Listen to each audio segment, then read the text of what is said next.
Hello friends, my name is Emile and welcome back to another edition of the Hot Lap Classic. This time taking a look at the 1973 Lancia Stratos, or as when you apply this racing mod to it, it becomes the rally car. It's not really a purpose-built rally car, it's sort of, yeah, just the race mod version, but it's got a cool name. It's like the F2 kit car Saxo.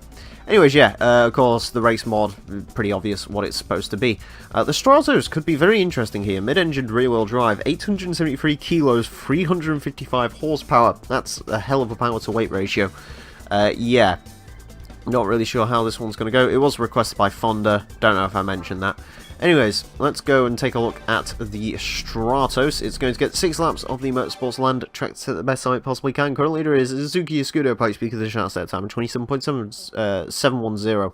The Stratos, while it is a rally car, technically, is unlikely to beat that. I don't really know what this car's going to do. I'm going to be honest.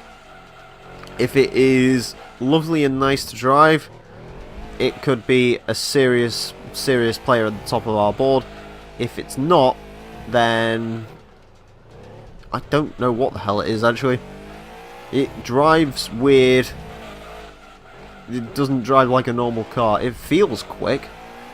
I don't know if it's actually being quick currently, but it does feel quick. Again, that power to weight ratio is pretty insane. 32.621 on its first lap, and that first lap was a little bit on the messy side, so yeah, while it drives a little bit funky. Ooh, it drives very funky.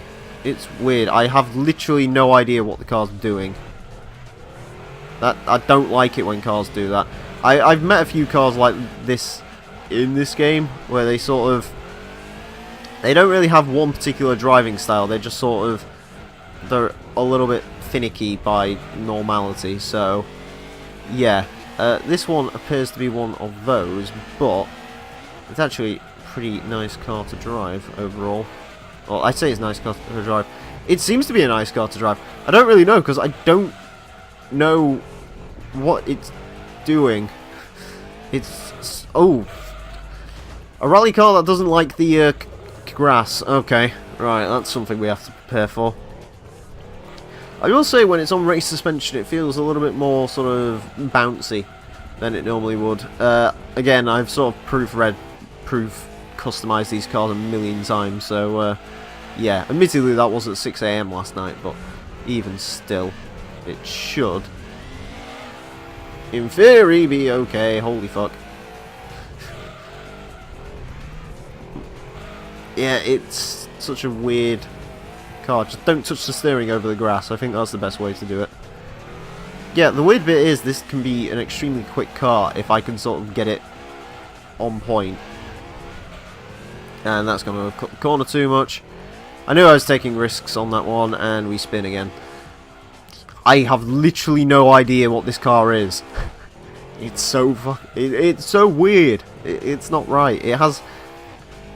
Go drive the Stratos if you haven't already. It sort of doesn't have handling characteristics. It just sort of...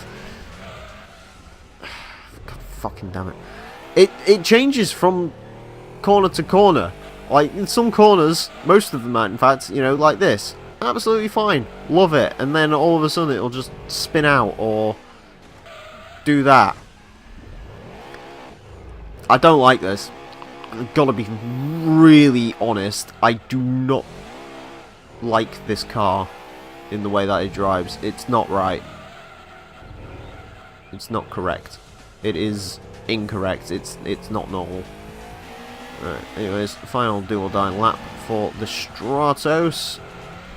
Again, it's actually done okay to now, so even if it doesn't quite... Ooh, okay. We're going to be good through that corner.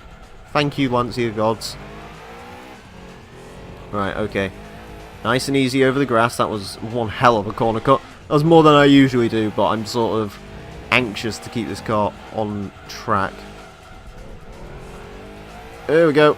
And 31.351 is the final time for the Stratos. In fact, I think that's pretty much a very simple time to what the 145 Cloverleaf got at the start of this recording session. So, yeah, pretty cool. Start on an Italian car, end on an Italian car. The Stratos is weird. I do not recommend driving this car. If you want to drive something cool in the game, because it is sort of like kind of different to what's mostly in the game, go ahead and drive it. But for me personally, that just freaks me out the way it drives. It could have gone quicker. Ironically, it probably could have gone under 31 seconds. But it's just such a weird assault on the senses because it has no senses. It's very, very odd. Anyways, let's go see where it places on our leaderboard. Onto the leaderboard then, and once again we have a tie. The Lancia Stratos ties with the Nissan Skyline R33 GTS 25 T-Type M with a 31.151. Does make it slightly quicker than the Honda NSX Type R and Mugen Civic Type R. Does lose out slightly to the Toyota MR2 GTS and the Nissan R390 road car, so it's up there with the better of the mid-engined rear drive cars, which is pretty good. Anyways, I hope you enjoyed this episode of the Hot Lap Classic. As always, if you want to request cars for this series, you can do so in the comment section and go into the description for a full request list form. Thank you all very much for watching, and until next time, a farewell.